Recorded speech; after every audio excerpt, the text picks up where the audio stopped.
Donald Trump क्यों कह रहे थे कि न्यूयॉर्क से फंड रोक लेंगे, वो it was an election interference. What has he done for us? And I'm extremely disappointed in Republican Party.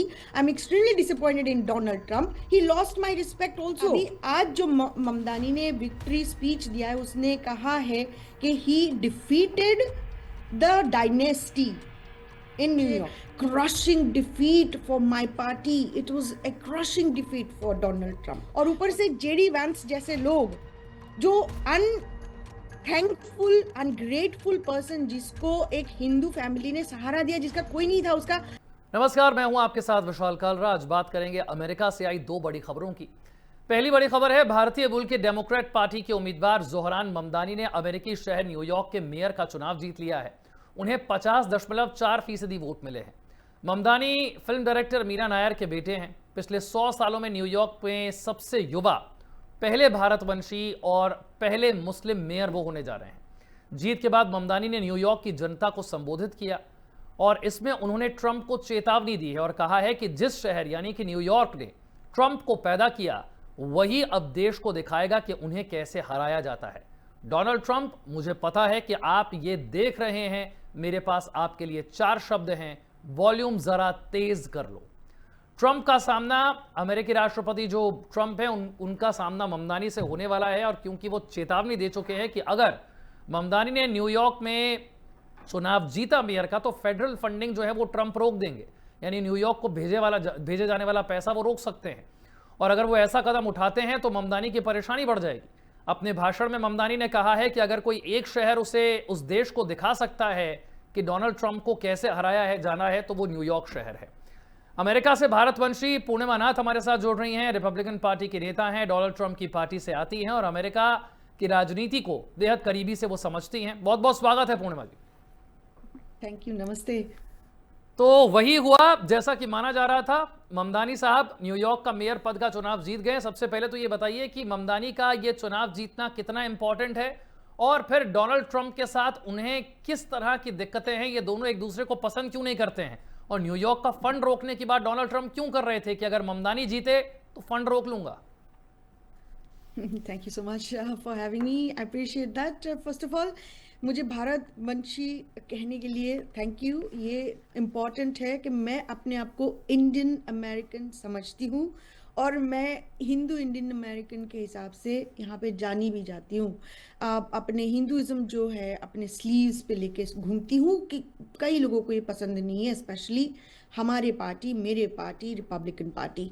और आपने ममदानी को इंडियन और भारतवर्षीय बोले, मैं इस पर डिसएग्री इसीलिए करती हूँ कि खुद वो साउथ एशियन के हिसाब से चलते हैं और साउथ एशियन का जो लेबल है मैं एब्सोल्युटली डिग्रेडिंग मानती हूँ हिंदूज़ के लिए.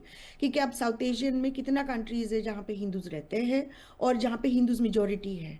और इंडिया और आप नेपाल के सिवा कौन है, आप बांग्लादेश, श्रीलंका और पाकिस्तान, म्यांमार, भूटान, कौन सा कंट्री हिंदू कंट्री मानेंगे आप?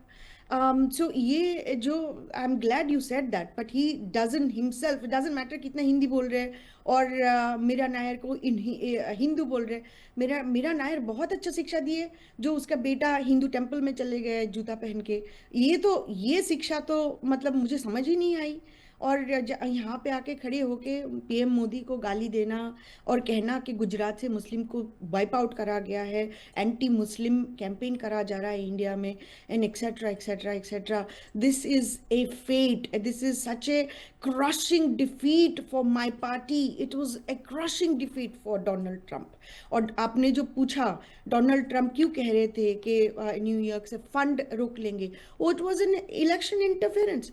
मैं डोनाल्ड ट्रंप को इसीलिए सपोर्ट करती थी और सपोर्ट किया था. सिर्फ सपोर्ट ही नहीं किया था, सिर्फ वोट ही नहीं किया था, कैंपेन किया था. हिंदूज एंड ट्रंप शुरू किया था, आई एग्जिट शुरू किया था डेमोक्रेट वोट को रिपब्लिकन साइड में लाने के लिए, हिंदूज को इकट्ठा करने के लिए, डोनाल्ड ट्रंप को वोट देने के लिए. क्योंकि उन्होंने जो कह रहे थे उस समय कैंपेन ट्रेल में, वो मुझे सही लगा था. He was not racist at that point of time, but today my party has become a far right Bible thumping Christian nationalist party, and they don't like me. They don't like somebody like me. They don't like illegal immigrants. उनको उनके लिए हम लोग foreigners है. और जोरान ममदानी की जो ये कैंपेन चला, it exposed several things. We're not a anti-Muslim, we're not a Hindu Islamophobic people, but लेकिन इंडिया में ये एजेंडा चलाया जाता है और मुस्लिम्स जो है क्रिश्चियंस के साथ काम करके अमेरिका में एजेंडा चलाते हैं कि हिंदुत्व और Hindu nationalist are killing Muslims and Christians. ये नैरेटिव यहाँ पे चलाया जाता है. मैं कब से आप लोगों को बोल रही हूँ कि ये जो एजेंडा है इसको लाइटली मत लिया करे, बिकॉज दिस नैरेटिव जो न्यूयॉर्क पोस्ट में जाता है, जो न्यूयॉर्क टाइम्स में जाती है, जो वॉशिंगटन पोस्ट में जाती है, ये ही नैरेटिव इंडिया में चलती है. आप इसको सीरियसली लिया करें. It was an anti-Hindu agenda, it was anti-Jewish agenda, it was obviously an anti-Christian agenda, it was also anti-Trump agenda. ये हमारे पार्टी को समझ नहीं आई, हमारे जो मागा बेल्ट है उनको समझ नहीं आई, और वो literally targeted based on the ethnicity. वो हाथ से खा रहे. मैं भी तो हाथ से खाती हूँ, मैं हिंदू हूँ और मैं भी तो हाथ से खाती हूँ, इंडियन सब हाथ से खाते हैं. तुम ऐसे टारगेट क्यों कर रहे हो उसके एथनिसिटी के ऊपर? तुम उसका पॉलिसी के ऊपर टारगेट करो ना. डोनाल्ड ट्रंप हमारी जो इन्फ्लेशन है उसके ऊपर टारगेट करके कैंपेन करके जीता है. हमारे मुझे बताओ 8-9 मंथ्स हो चुका है, 11 मंथ्स चल रहा है अभी. What has he done for us? What has he done for us? And I'm extremely disappointed in Republican Party. I'm extremely disappointed in Donald Trump. He lost my respect also. कि आप अगर normal लोग, ordinary लोग के लिए साथ नहीं खड़े हो सकते हो और बिलियनियर को जॉब दे रहे हो, आपकी जो बॉटम लाइन है वो $4 बिलियन बड़ा है जब से आपने सेकंड टर्म में आए हो. That is not a sign that you are actually standing for us. That is not a sign that you actually care for अस.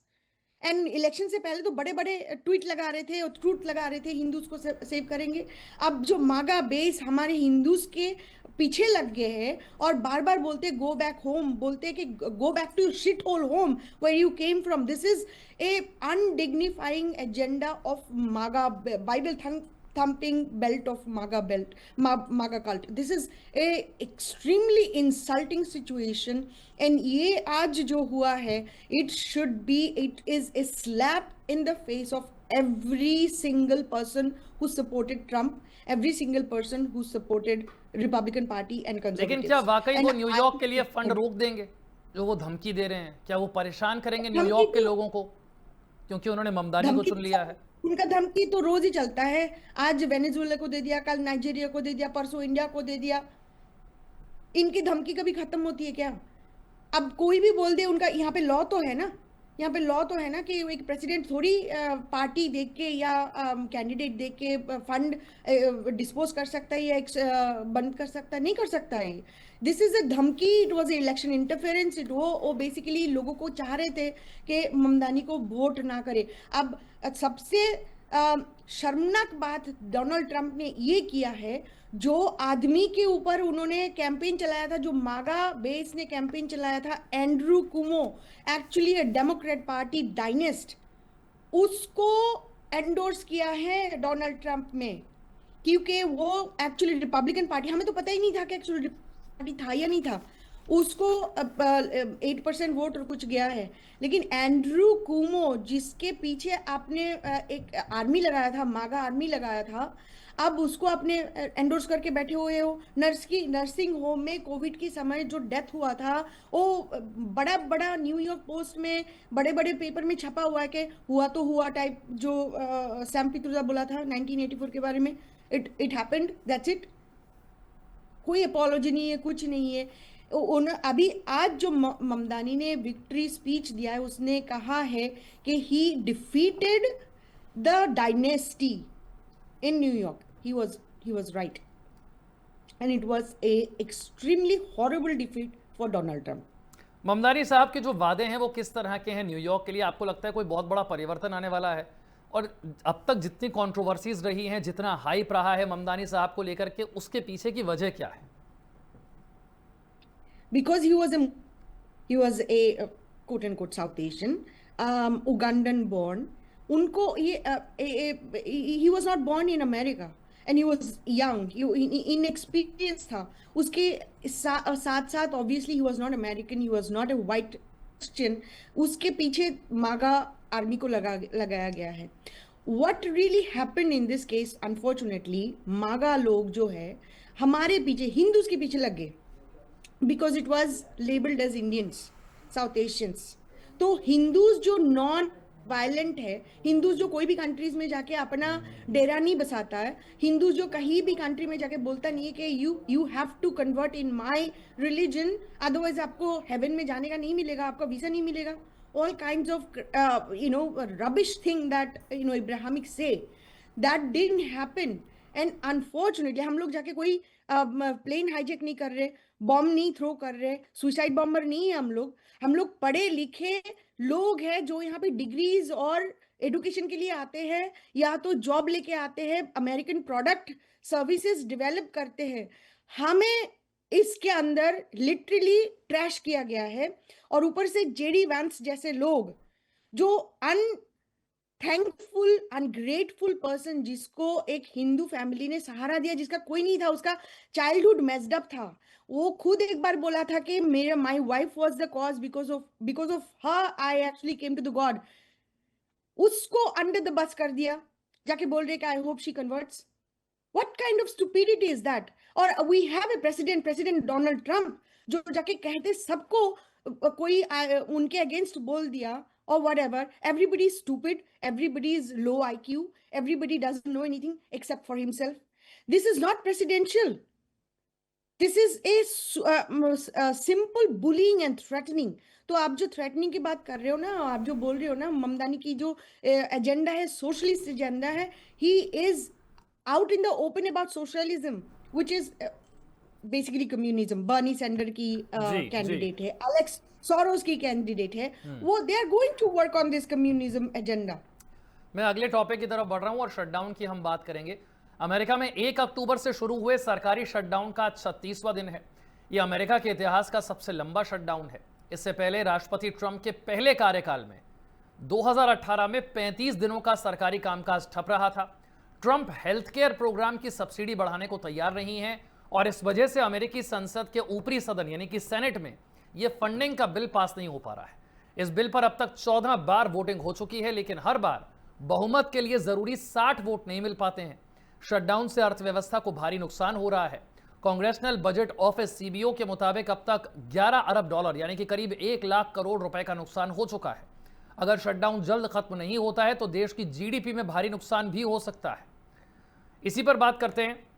और पूर्णिमा जी, अब तक 6,70,000 सरकारी कर्मचारी छुट्टी पर भेजे जा चुके हैं और 7,30,000 बिना सैलरी के काम कर रहे हैं और लगभग 14 लाख लोग जो हैं वो कर्ज लेकर घर चला रहे हैं। इससे पहले भी हमने शटडाउन पर बात की थी, लेकिन अब ये अमेरिकी इतिहास का सबसे लंबा शटडाउन हो गया है। जी, ये डोनाल्ड ट्रंप की हिपोक्रेसी को बताते हैं। मुझे बताइए, कैंपेन के टाइम से वो बोल रहे हैं कि Obama care is a fraudulent care, सबका नुकसान किया है। हालांकि that is not the true claim actually, but regardless of it, आप एक प्लान तो बताओगे ना, आप आपके लोगों के लिए एक प्लान तो लाओगे ना। बार बार ऐसे क्यों बोलोगे कि Obama care is fraud and उस सबके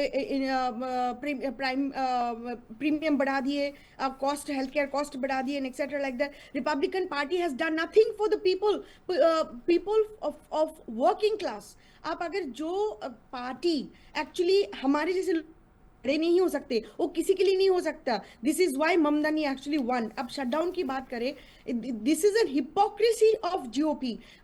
आपको याद है जब ये शुरू हुआ था, शुरू में ट्रंप ने क्या कहा, दिस इज गुड एक्चुअली ये रिपब्लिकन पार्टी, इनका कोई प्लान ही नहीं था। डेमोक्रेट पार्टी को उन्होंने पॉलिटिकली खत्म करने थे, इसीलिए शटडाउन किया। मेरे को आप एक बात बताइए, उनको तो खाने का कोई प्रॉब्लम नहीं है, उनको ग्रोसरीज का कोई चिंता नहीं है। ग्रोसरी का दूध का दाम अगर $3 से $10 हो गया तो उनको प्रॉब्लम नहीं है। बीफ का दाम चेंज हो गया तो प्रॉब्लम नहीं। मैं अब बीफ नहीं खाती हूँ, लेकिन यहाँ पे तो लोग बीफ खाते हैं ना।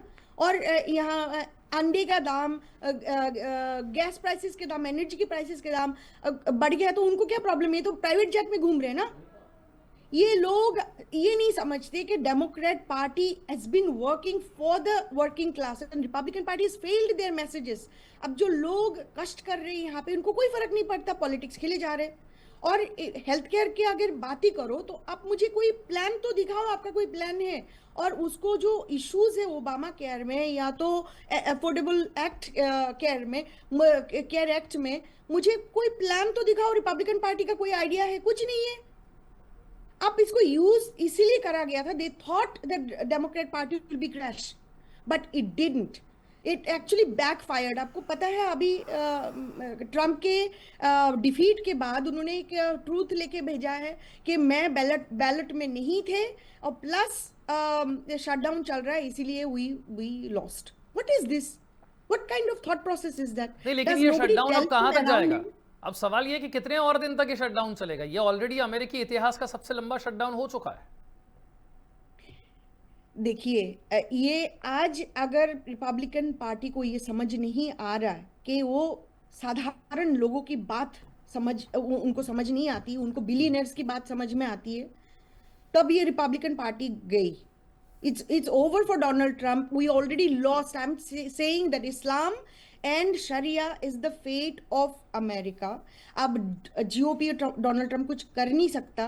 और at the end of the day हमारे जैसे लोग जो हिंदूज, हमारे जैसे, हमारा कोई केयर जैसा ऑर्गेनाइजेशन नहीं है, हमारे जैसा, हमारा कोई एपेक जैसा ऑर्गेनाइजेशन नहीं है जो मिलियंस ऑफ डॉलर्स आती है और कैंपेन फंड कर सकती है।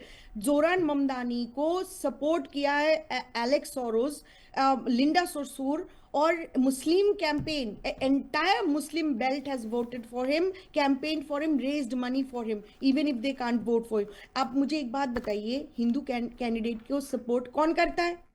हिंदू कैंडिडेट के लिए कौन खड़े होते हैं? हमारा कोई ऑर्गेनाइजेशन है इंडिया में है?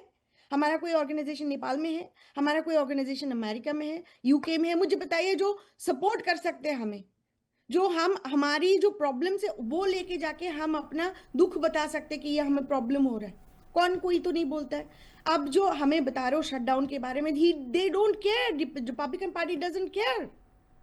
Democrat Party is here today because he sent message that he is going to be working for working class people, जिनके लिए प्रेसिडेंट ट्रंप ने बोला था कि हम आपकी लाइफ आसान करेंगे, अफोर्डेबल बनाएंगे। न्यूयॉर्क में आप रेंट नहीं दे सकते हो, न्यूयॉर्क में आप पूर्णिमा जी, एक सबवे बात जो मैं बार बार पढ़ रहा हूं, मैं आपसे भी शेयर करूंगा। शटडाउन की वजह से करीब 42 मिलियन यानी कि 4 करोड़ 20 लाख अमेरिकियों की फूड स्टैंप सहायता रुक गई है। स्नैप इसे कहते हैं।